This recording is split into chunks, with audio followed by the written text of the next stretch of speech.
Welcome to another episode of Unconditioned Mind. The topic for today is still around gender inequality, but we're focusing on equity and balance. I've got exciting guests here today. Chule, who is my daughter, and Quintine, who is her husband, my son-in-law. They are very passionate about this subject, so we're going to have an exciting debate. But maybe you can just start by telling us who you are, just a little background, what do you do, and Quintine as well. We'll start with you, Chule. Hi guys, my name is Chule Gobodo, and I am married to Quintine Yiwombe over here. I am a diversity, equity, inclusion, access, and belonging storytelling agent, or I own an agency that does that called Brainbow Conscious Creatives. So this is very much up our alley. But besides that, I also have in my personal capacity, Chule the Love Activist, where I chart my own personal journey of healing and self-love. And we've had a lot of conversations together on that platform, yes, with Quintine as well, about these issues around equality, around equity, around how do you self-care and show up as your most authentic self.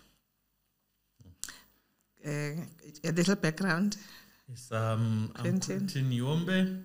I am married to Chule. So I'm a software developer by background. So I own a business that does eventing software. And I'm passionate about issues concerning men, especially things like manhood and so forth. And so I've got a podcast as well called Unman that seeks to unpack this thing called manhood and what is a man. Yeah. Very exciting, very exciting. Maybe let's start with... you got married, I can remember that day as if it was yesterday. When you got married, because what I've seen, for instance, is that people have their own idea of what marriage is. And people don't share these ideas. So Chule may have her own idea of what marriage is, and Quintine may have his own. And then you start to see tensions because there is no alignment in terms of the visions and the roles and what marriage is about. Did you go through that process of unpacking what marriage is and defining what the vision for your own marriage is, or did you just learn as you went along? What happened? I'll start with you, Chule. So our story is strange because Quintine from day one, which is why I actually even broke up with him, was like, maybe we were married in another life, but as far as I'm concerned, we're not dating. This is it. We are committed to each other whether we like it or not. So for us, the marriage part was like just signing a piece of paper, but we had already orientated ourselves in such a way that we were married. And as a result, it opened up a lot of great opportunities for us to fail forward in our relationship. We had a lot of, we dated for a very short space of time and then we were parents, basically. So that kind of became an incubator of healing for us, where I personally, especially, was confronted with a lot of things that I was unwilling to heal and look at, like my mother wounds, my low self-esteem, all these things that then were showing up in our relationship in different ways. Like, for example, every time when it's now month end and we have to discuss, okay, what's coming in, how are we going to pay this, do that, it was a fight every single month without fail. It was like Quintine literally had to pull teeth just to have this conversation around finances. And okay, we had the same conversation last month. Why now is it difficult again? Like screaming matches. I'm not talking about like I would be running and avoiding and just shut down every time we have to talk about around finances. And eventually it was something where I had to look at what is my money story? Why am I so scared to talk about money, So we had these many beautiful opportunities that we had to confront even before we got married. So I would say that we were fortunate in the fact that we kind of were in a pressure cooker a lot. And in 2020, when the world blew up and fell into a billion pieces, I decided that I'm going to heal no matter what. Like, this is my chance to dance. And as a result, we got the opportunity to have a couples coach. In the beginning, I thought, it's just going to be a life coach vibe, you know, for my web series. And then it ended up being a couples coaching session. And we didn't realize how much we needed that, how much we didn't know about communication, how, okay, Quintin is a safety person and I am a connection person, and both these things are core needs, and one is not higher than the other, and how do we now navigate this with this knowledge, with compassion towards one another. So yeah, I think for us the marriage part was just like I want to say a tick box exercise, because we were already in the incubator of healing that marriage is supposed to be. So I suppose you didn't have those conversations around vision. Quintin, what do you say to the question? Because it was like, did you set out upfront, you know, what marriage is and what roles were you going to play in the marriage? For you, what is the vision for your marriage? From what Chule is saying, you really didn't quite have that. What was your experience then? Yeah, no, we didn't sit down and set out visions for the marriage as such. We had visions for our life and our family. Our family, but in terms of the marriage, it's as though in our heads we had been married. So it was a very weird thing in that. Even now, I think I know a lot of people, but I think my wife, I know her, you know, and she knows me. So and that doesn't come with that, you know, there are flaws. I've got flaws, she has flaws, but the knowledge of each other helps us in terms of helping us heal, helping us become aware, helping us, so whereby when I'm having my moment, she knows I'm having my moment, so she doesn't take it to heart. When she's having her moment, I know as well. So yeah, we never really said, let's have a marriage vision. We more or less had a life vision to say, we want this for our life. We want this for our child. And so, and I think it's been, yeah, you know where we've come from. So it's been a beautiful journey. And I think at times people look at hard times and they look at them in a bad way. But for me, that's marriage. It can't just be roses. It can't just, so going through that with her solidified even more that, you know, this is my person. Okay, so Chule says then she started her healing journey. Yes. How did you experience that? What was the impact on the marriage, Quintin? Wow. That was the best thing. I think with life in general, I know people can meet you today and it feels like you've known them all your life. The moment I met you, I think I told you, because Chule didn't understand why I used to think, like I used to say, you are a leader, you know, you must lead, you must. She had the energy of strength of lead, and we're not talking from a masculine sort of, no, it's one of those whereby people find it easy to listen and follow her. But she would suppress it. And at home, she didn't want to use those skills as well. And so that healing process, I think, as much as there were things you had to unpack and process, one of the things it opened up was the confidence to be herself, the confidence to share her vision, the confidence to share her thoughts and not feel, I don't know what she used to feel before, because she used to think there's something wrong with her saying to people, we're going that way. And yeah, so the healing for me, that's what also changed our home. Because we started now, there was now we're both moving forward. Whereas before, we'll be pulling each other forward.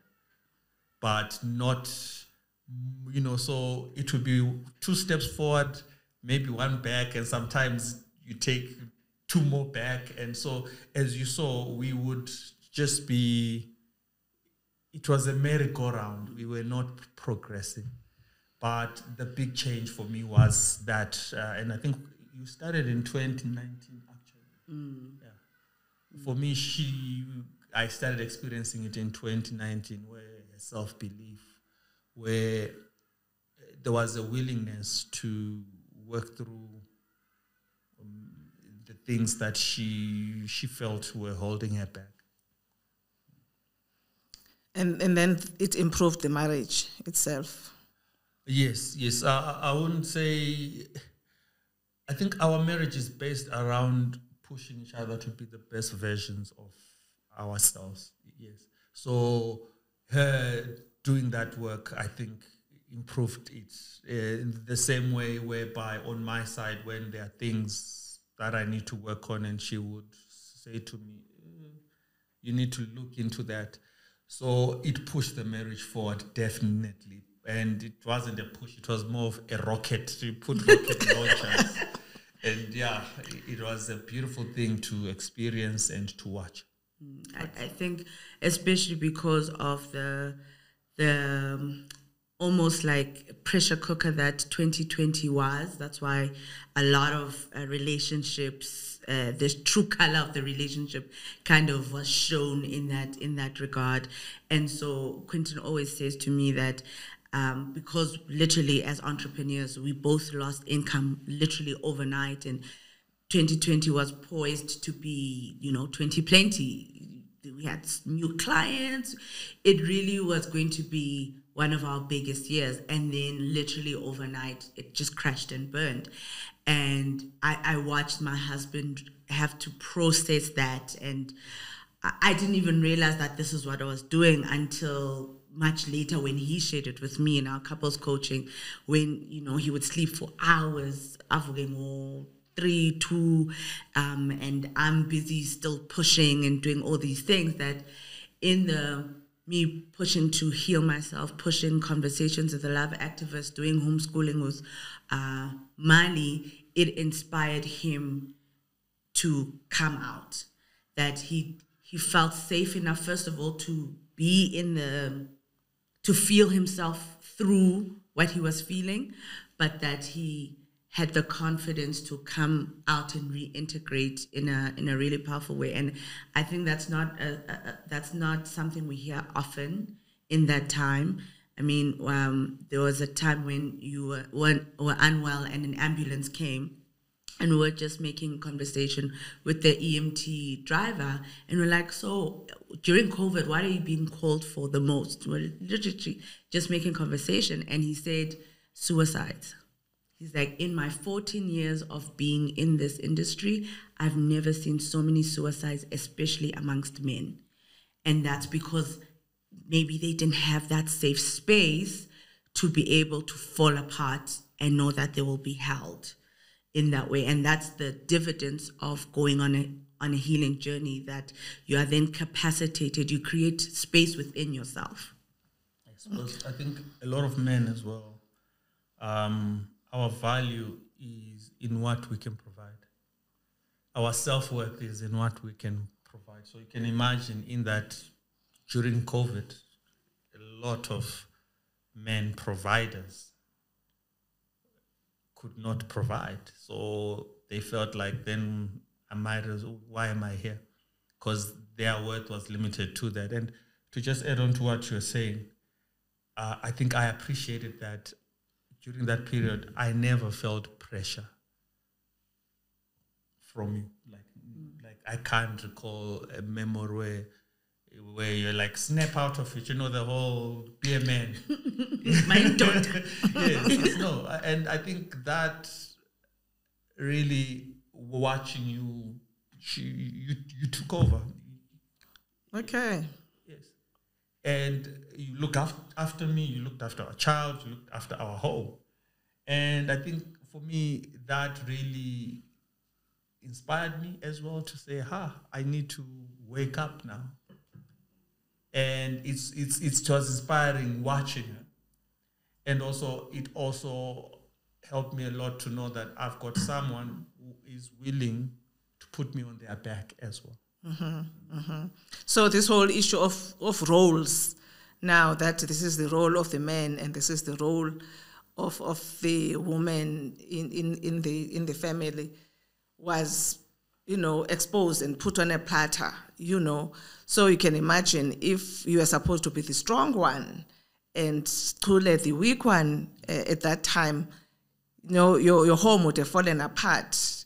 So this whole myth around roles actually was proven not to be true, because when there was a challenge, the one who was stronger at the time, pulled everything together and held the family together.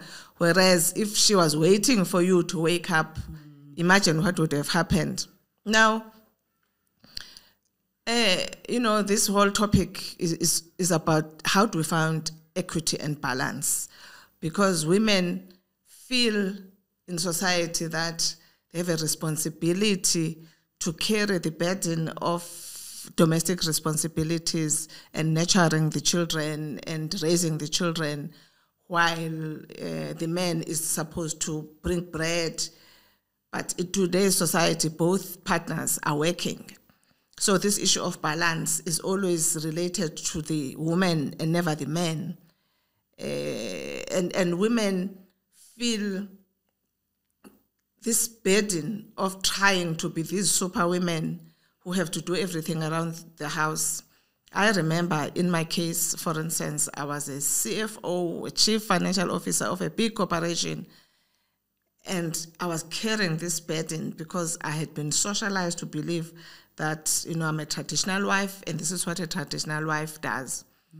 And during holidays, when Usisi is not there, so I started from, waking up, cleaning, taking care of children, cooking, while my ex was lying on the sofa or going out with friends, until I couldn't do it anymore, until I was exhausted.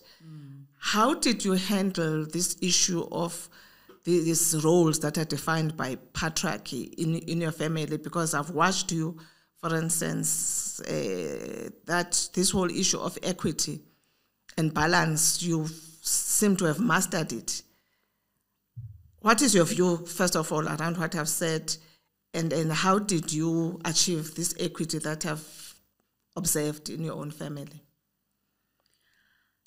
I think it's so strange because when we became parents, I think that's when we realized that this gender role thing just doesn't exist, and how much it actually robs us of experiencing life to the fullest. So I give birth, we're living at home with you, and Quintin's not just willingness, but absolute, what's the word, man?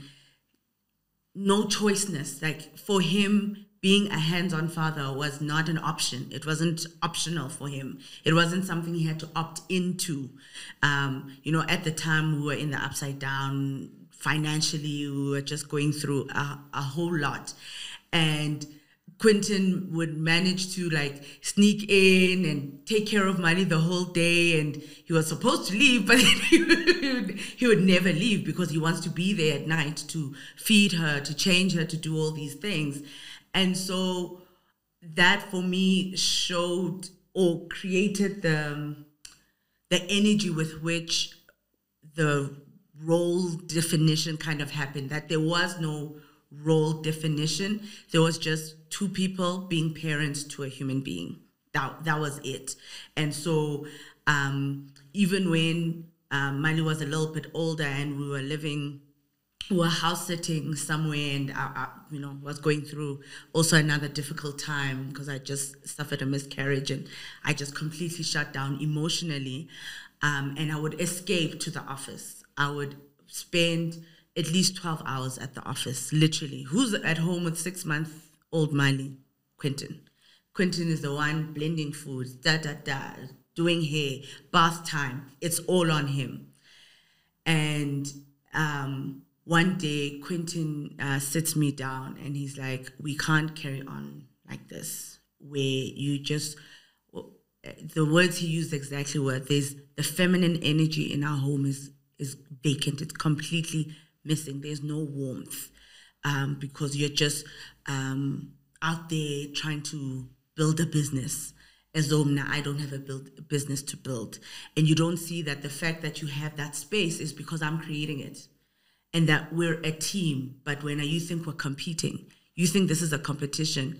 And the way you approach me is that I'm a burden because I'm not doing the things that you're doing, Chule. I'm not at offices all day. I don't want to be in offices all day. That's not why I had a child. I had a child so that I can spend time with them and watch them grow and watch them flourish and thrive, And he said, in a team situation, when Lionel Messi scores a goal, the team wins, not Lionel Messi wins. And also someone passed the ball and made the opportunities happen for them to score. They didn't just go from that side of the field all the way by themselves to get to the goalpost.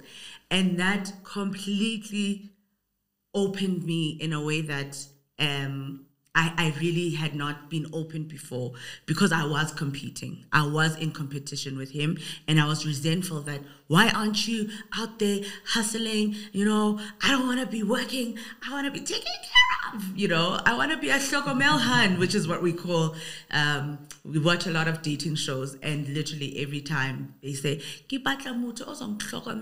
I'm looking for someone who's going to take care of me. That's what the women say, to the point where us non-speaking people know the phrase, And because Quintine could see the leadership qualities in me, he refused to create a situation where I'm going to be a Hlokomelhan.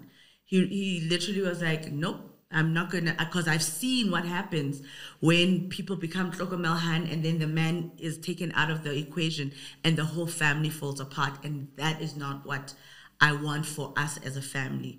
So, the role definition was never a thing. Yes, because I think growing up as well,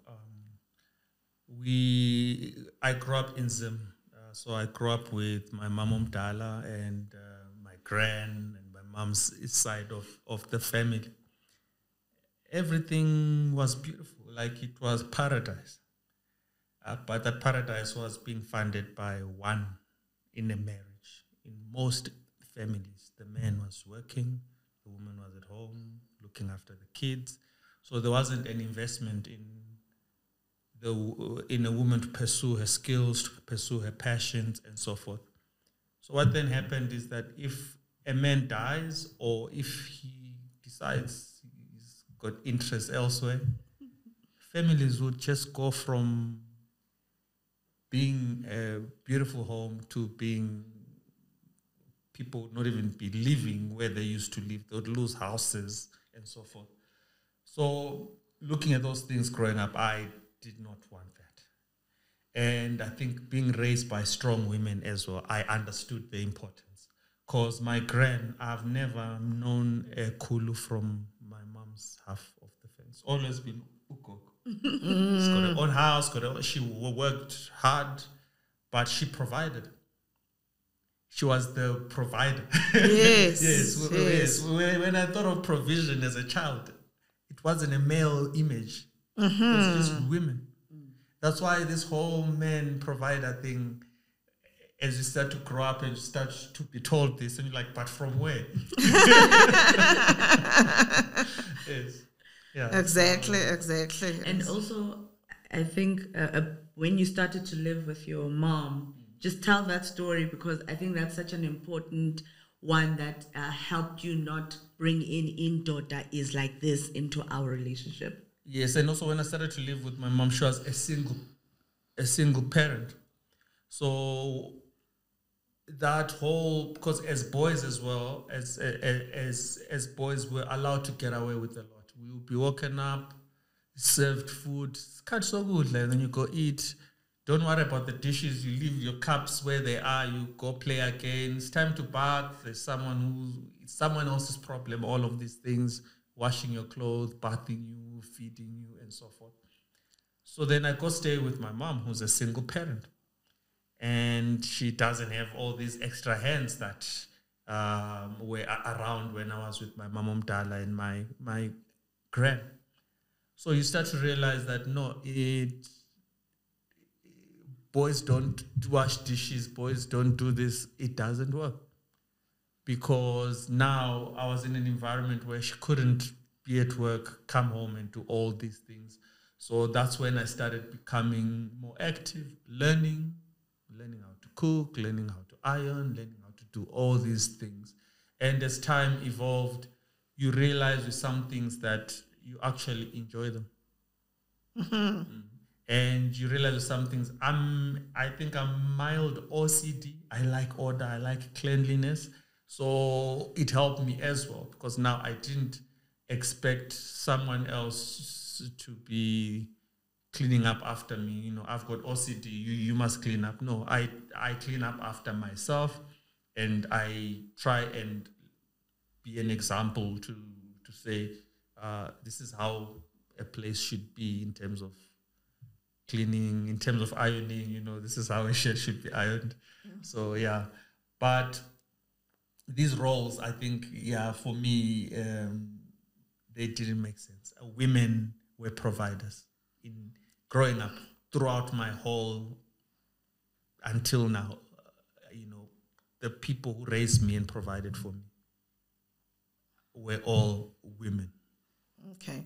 So you actually never had, because I mean, when I think of my story that I've shared, that instead of, carrying this burden until I was exhausted, I could have just had a conversation with my husband at the time. And I'm sure he would have been willing to contribute and, help with, with the children and so on. It's because we came into the relationship with this whole socialization of these roles. And so I believed it was my responsibility. He also believed it was his responsibility. Although, even in that case, I was the breadwinner, really, in the family. So that could also have contributed to him feeling like he's a failure. I'm earning more than him, and I'm the stronger one, the leader in the family. And he accepted the fact that I was the leader in the family. But deep down, I'm sure he also felt like a failure because he was not providing.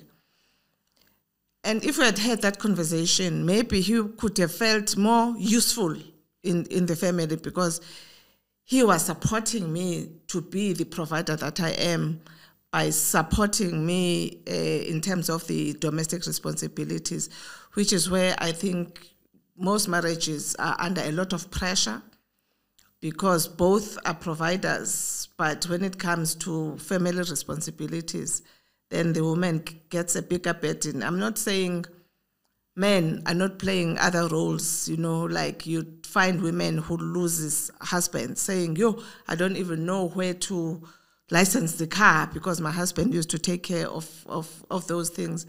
And I'm not saying there are no roles, right? But what I'm saying is that we need to find balance around these roles. So in your case, for instance, Quintine, so you never had to sit down and have that conversation with Chule. It was a question of you came in with an understanding that women can be providers and I can, domestic responsibilities are a skill which I'd learned earlier in my life, and you brought those skills in the home.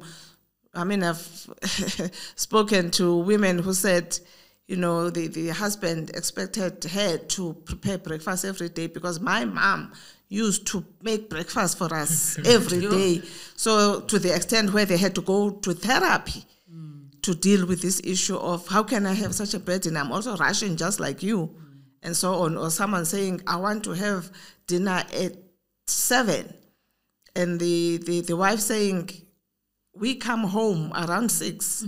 So how am I going to have dinner ready by 7? If we would help one another, maybe we can achieve your goal of having dinner at 7, because it's your responsibility to prepare dinner, not our responsibility. So let's just start with you, Quintine. So you didn't have that conversation. And what do you think, how can we help men understand this whole issue of equity around the family, in both respects, that it is fine for the wife to earn more than me. You know, I don't become less of a man when a wife earns more than me. So I watch a lot of sports, and I think for me, sports, outside of just the competition, sports teach a lot in role playing and equity. And I think that's why when I was in that space where we're having challenges with my wife, I prayed that she would understand the sport analogy because she's not into sports. So in sports, for example, in football, you've got a goalkeeper whose job is to defend your goal and prevent, is your last line of defense. There are defenders whose job is to just make people attacking, to make it harder for them to score against your goalkeeper. There are midfielders whose roles are sometimes some to protect the defense, some to facilitate the attack. Then there are people who attack. So we're working as a team. Doesn't mean a defender can't score. Doesn't mean a goalkeeper can't facilitate. It doesn't mean an attacker can't go and help out in the defense. The whole goal, though, the primary goal of everyone is to play whatever. They've got primary roles, but the goal is to do whatever is necessary within the team for the team to be put in a winning position. And I think if most people took that into their relationships, it would simplify a lot of things, because her win is my win. And my win is her win. It's not like even our child looks and says, oh, this is, I'm eating bread because it was mommy, or I'm eating this because, no, in our home, what we're bringing home. You know, it's not like we also, I think, are weird in that we share. There are relationships, and it works for some people, but I'm glad we didn't go that way, whereby it's a 50-50. You know, these are the bills for the month, where's your 50%?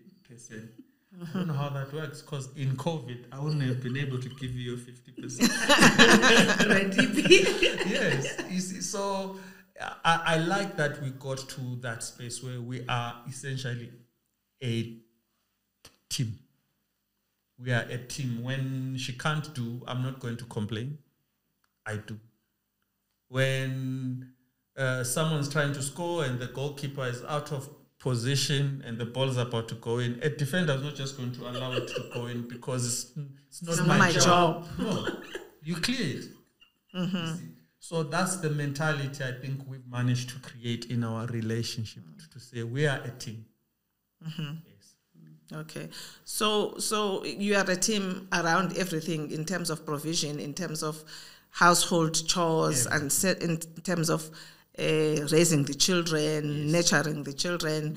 Because I've seen you, for instance, when Chule was going through her healing of mother wounds and things like that, that you stepped in and became such a nurturer to Mali.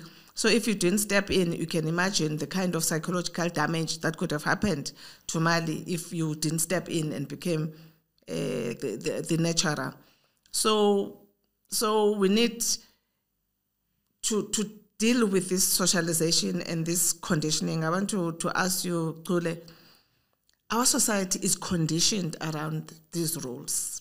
And in your space, you see it all the time, you know, even in corporate situations, these gender roles and the impact of them, even in corporate.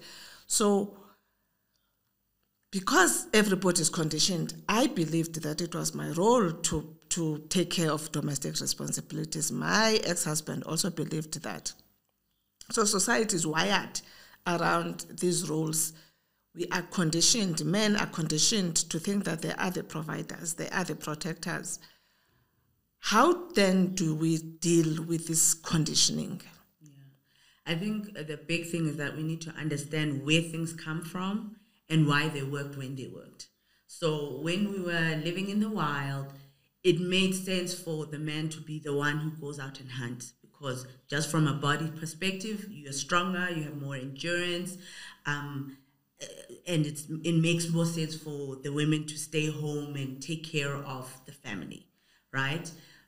But then we've carried those things through where now strength is not as a survival skill as it used to be before. And so we haven't taken a look and dismantled that was what we needed at that time, and it was useful at that time, but now things have changed. And that we are more integrated in our feminine and masculinity.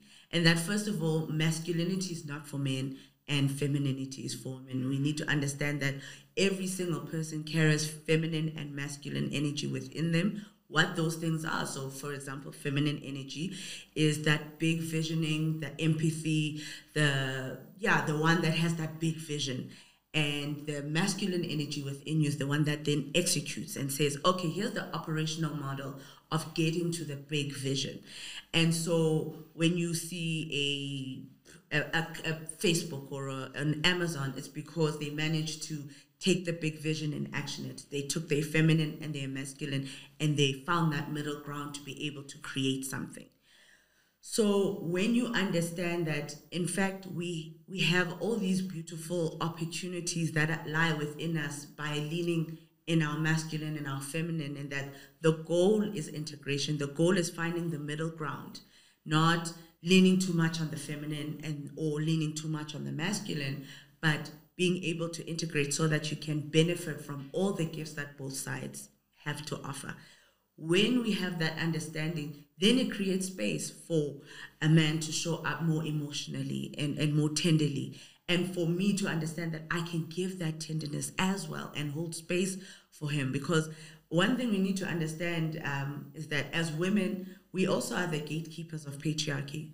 In fact, I was listening to another talk of agenda women, and it's these very prolific artists and creative two boys. They're like musicians, and they are very big in South Africa. And they were talking about intimacy, and that intimacy is so hard between two men. And why is that? Why do we struggle to have intimacy? Do we not deserve to have intimacy as men? And he's like, society is so quick to praise us when we buy our wives a G-Wagon, and literally the room erupted in ululation. Like, he's like, yeah, but you don't understand that the patriarchy then comes with that if you're going to accept my role of buying you a G-Wagon, then you must take the other side of that patriarchy, because that's patriarchy in practice. Can you buy me a G-Wagon? Can I say to you, Ish, I bought you the G-Wagon, but now my rates and taxes, I can't pay them. Do I have the space as a man to unfold myself and know that I'll be met with tenderness instead of, this is not what I signed up for. So when we understand that we have masculine and feminine, we then give each other space to hold each other when we need to structure each other when we need to, but to work in a way that is more balanced instead of working against each other because we expect so-and-so to show up in this way. Because, I've seen in my own family, because I've always been conscious about this whole issue because of my own experiences of finding equity and balance. And, I look at my son, Kaya, right now, we call him Zena, where they are divorced, but he's playing 50% of the role of, around the children. 1 week they are with him, 1 week they are with the ex-wife, and who's providing the nurturing, the taking care of, the looking after the children during that week. He's doing all of those things. We've seen videos of him cooking with Kwezi standing on a chair and stirring a pot, cooking with the father. So you can imagine for the children, they have no role definitions for them. Imagine when they get married and now suddenly they are being told that this is the role of the wife and this is the role of the woman, because they've seen both of them providing, they've seen both of them nurturing and looking after the children. Like, for instance, in my home, when it's Mother's Day or Sunday lunch, it's not automatic that Chule is the one who's going to cook. It may be Nweba, it may be you, it may be Quintine. And if men would know that you actually cook at my own home, at Bukweni, they would feel, you're a failure of a man. But for you, it means nothing. I see you doing this thing with joy, saying, Mama, I found a new recipe, I'm going to cook this for you. And, you play that role and we all enjoy it. And I don't feel awkward when you wash dishes at my own place or cook at my own place. So this whole thing of this role is such a myth that we've believed and robbed ourselves of. The joy of enjoying a meal that is cooked by my son-in-law, and I know that my daughter is safe at home because she's not going to be told that this is your role, you must be doing this and that because you're a woman. So society is missing out, actually, in this whole patriarchy. It's missing out. I was just sharing elsewhere in this podcast, how we live in a broken society because men are told that they cannot be nurturers. They cannot be show love to their children. And we've got men who can express love, who can express emotions. And we see this violence and this aggression everywhere because there's no balance in the home. So when we talk about equity and balance, how do we then take this discussion forward? How do we bring everybody into having these conversations, being comfortable within the home? Because I'm saying we need to create safe spaces at work and at home for women to start, sharing how they really feel about being burdened with domestic responsibilities, and men being able to freely share about how they also want to be intimate. They also want to express their own feelings. They want to be vulnerable when they are vulnerable. For instance, if you've got a hard time at work, you must be able to come home and unburden and just share. Not that you want your wife to come with solutions, but just have a safe space where you can be vulnerable and so on. I'll start with you, Quintine. How do you think we can start to create these safe spaces where these conversations can be held at home and at work? Yes, I think young people are quite important in this, because with patriarchy, for me, I feel like it's sad when we watch some of these dating shows and I see young, capable people believing that if it's a lady, she believes that the guy should look after her. If it's a guy, he believes that she should worship the ground he walks on, go and serve him food, and those things we've seen that they've led to more broken homes than to successful homes. And so I don't understand why people are continuing to follow them, because innately in all of us, we are not programmed at birth to be patriarchal. It's a learned thing. Someone has to come and condition me, and I think as soon as there's an awareness from especially young people, they must start to just unwind themselves from that. And with those of us who are older, it's about having conversations, sharing that there is another way, sharing that you don't have to suppress as a man that you enjoy playing with your kids outside. You don't have to suppress as a man that you enjoy to cook. Yes, you don't have to suppress all these things. And as women as well have the spaces whereby as well you can communicate and say, I don't want to be the person cleaning, and I actually enjoy doing other things. I mean, you might be, because there's this thing where there aren't enough women engineers, women even in IT. Because I'm sure every time a woman says she wants to do engineering, she's told, it's a man's world. Yes. So to start having those conversations and removing these falsehoods about what a woman's role and what a woman should be. To just add on to that is roles are not entirely bad. A role is bad if it's rigid. As I was saying to you, if someone says, no, I'm a goal scorer in this team, I will not do anything else. Those people end up on the bench. They don't get put into a team because you can't function with a person like that. We have to learn to adapt. We have to learn to complement because that's the issue. You know, if I'm just the way I am, how do I complement you? Because at times me being the way I am in certain situations doesn't work. Yes. You are so right. Yeah. We are losing out, in fact. Yes. By actually insisting on these rigid roles. Yes.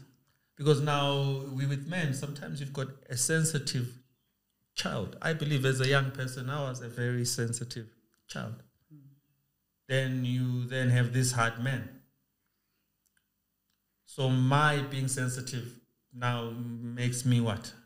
Am I going to grow up to be less of a man?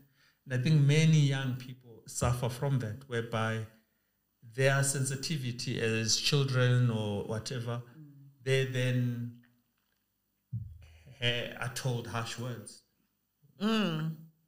And they suppress. And then the person that they then become is something that is not authentically them, and it's something that at times that's where the self-hate comes from. I hate this thing, that's not me.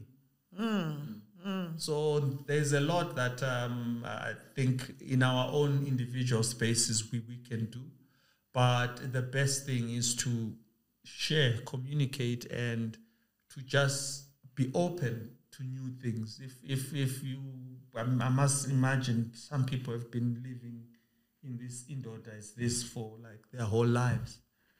So now when you start speaking these new things, it's very hard for them to understand. But if there's that openness to just listen and to just consider, who knows? Exactly. I'll ask Chule also to comment on this, because I mean, when you still hear a professional man who has a professional wife who's working saying, no, my wife must cook for me, you know, I always think like, you don't feel guilty about the fact that your wife is working and you are being helped to provide for your family. You don't feel guilty about the fact that your wife is sharing a bigger share of domestic responsibilities. You're lying on the couch when your tired wife is sweating, because that's what culture says.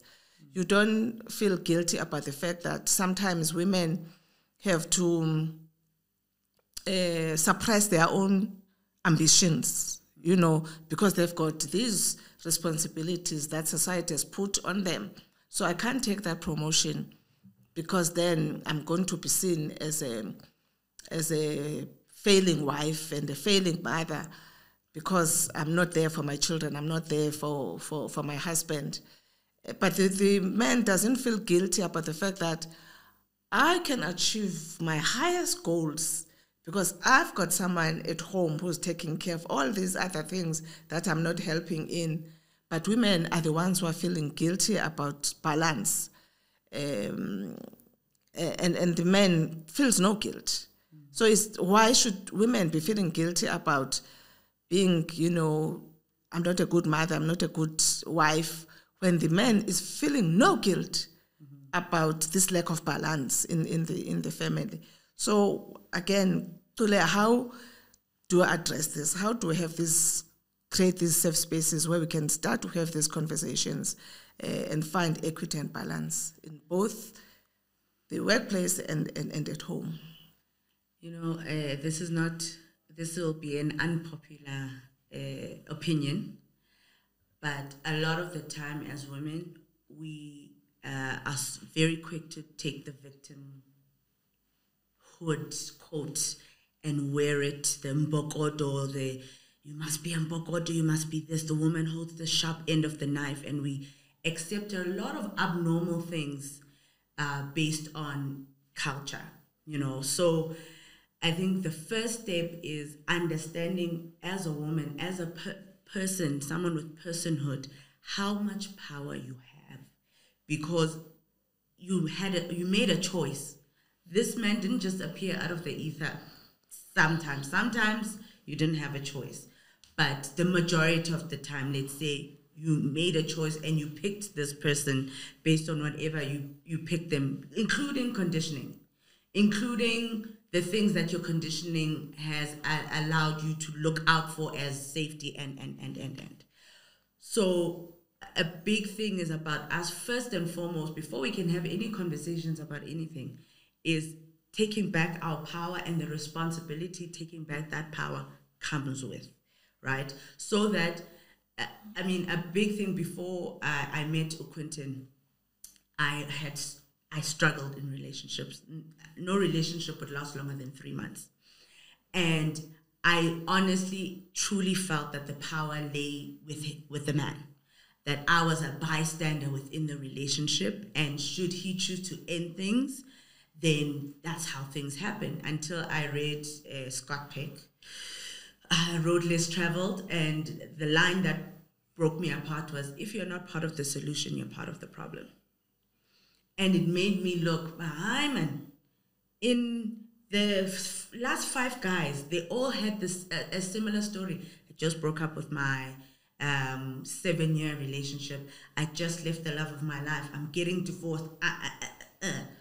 I am picking these people based on the fact that I know I don't have to show up as my true self, right?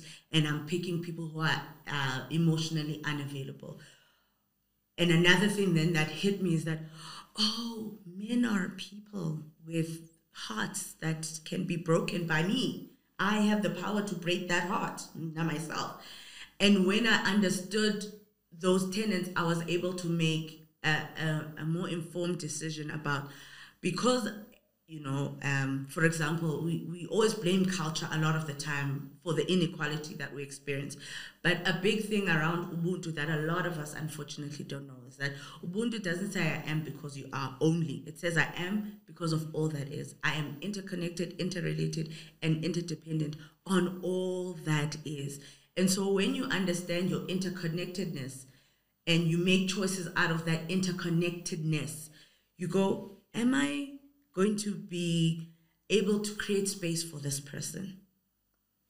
My person, I think, needs a lot of healing. Can I facilitate that? Do I have the capacity to hold that kind of pain and walk with him through that journey? Oh no, I actually don't, because I myself have to walk that journey. I think in Toye too. It's not. I literally had to break up with people and say, my brother, I'm using you. I'm so sorry. I've been using you actually for my own validation, for my own fill in the blank. And so until we see ourselves people first, not men, women first, people first, then we can make better decisions. Now, okay, now you're in the decision that you've already made from your conditioned mind, right? You have to decide, are you willing to continue to self-abandon to make this work? Or is that good for him as well? What is he gaining? What is he losing from you constantly having to self-abandon? How is he missing a growth opportunity, even in his work, by not being pulled into these domestic duties? Because it's not domestic duties. What it is building a home. It's creating warmth. It's helping this nation become better, one family at a time.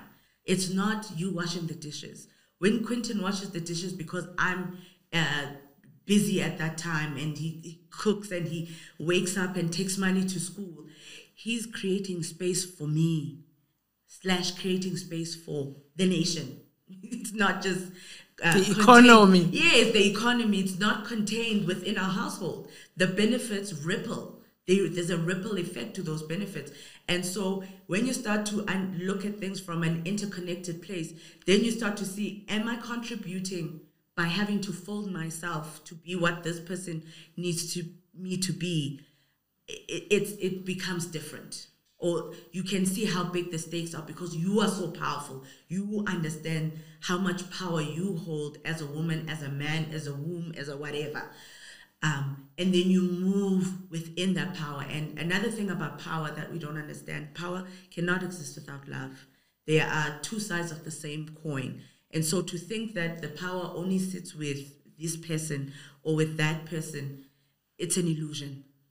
Power and love, they are one thing. And so when you're saying you're loving, you understand that you are also providing power within a space.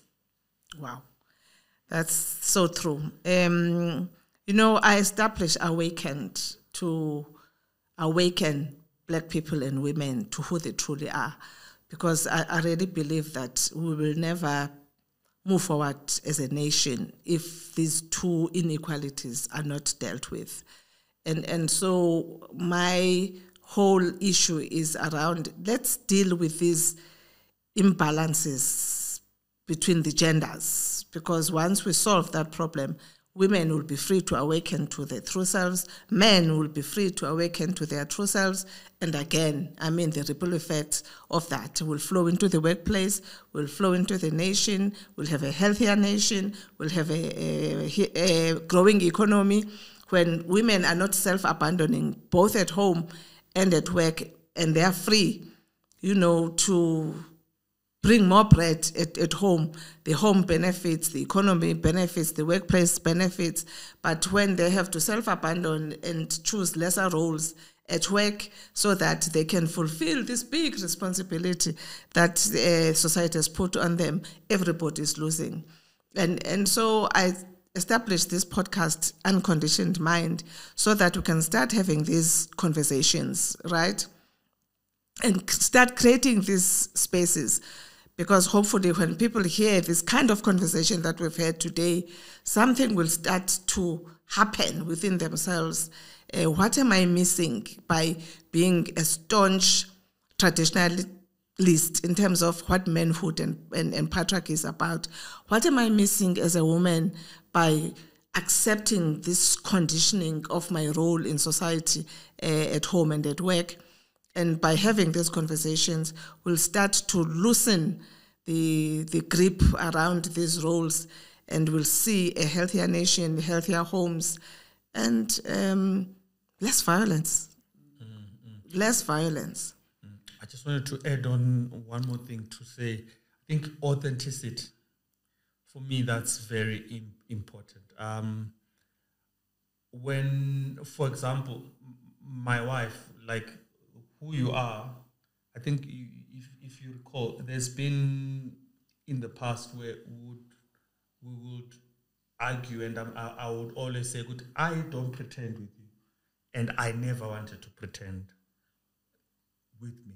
And the challenge is that when you are pretending, because I feel like there are many men and women who pretend in terms of who they are. You might be shocked how many people are pretending to be this traditional men so that they fit in. How many people are pretending to be this traditional woman, umakoti, also kotiza, come and do all, to fit in, to be accepted. Because I think we all have that need. We want to be accepted. We want to belong. Yes. So there's nothing wrong with being a traditional man, if that's what you want to be. There's nothing wrong with being a traditional woman who wants to do the domestic things, if that's authentically what pushes you, that's your passion. I think what then damages society is the pretending. Because you're doing something you resent. You are not authentic to yourself. And maintaining that pretense it's very hard. It creates violence because you constantly have to be killing parts of yourself just so you can move within the spaces. And so then we're surprised that we live in such a violent society when the inner violence is constant and consistent all the time. And we need to question this thing of tradition. What does that mean? And where did we get these things that are so-called traditions? Because a lot of the things that we've adopted as traditions are from colonialism. Some even institutionalized. I mean, I'll give a quick example. Before, a woman, first of all, by law, by apartheid law, was not allowed to own a home. She was seen, literally, this was the list. There's the man, and then dependents. And your wife was your first dependent. So what does that do to the psyche of anybody? Oh, a woman is someone that is dependent. It's something that just sucks out of me and cannot contribute. And then we think these things are part of culture and we don't question them when some of them are once part of the way that we traditionally did things. You know, you mean as Africans? As African people, yes. Just a small thing around gender fluidity. We have pre-colonial gender fluid words. In fact, even the thing of gender, there's a reason why we don't have pronouns as African people. We don't have he, we don't have she, because we didn't look at people according to gender. We looked at them according to the contribution you're going to make.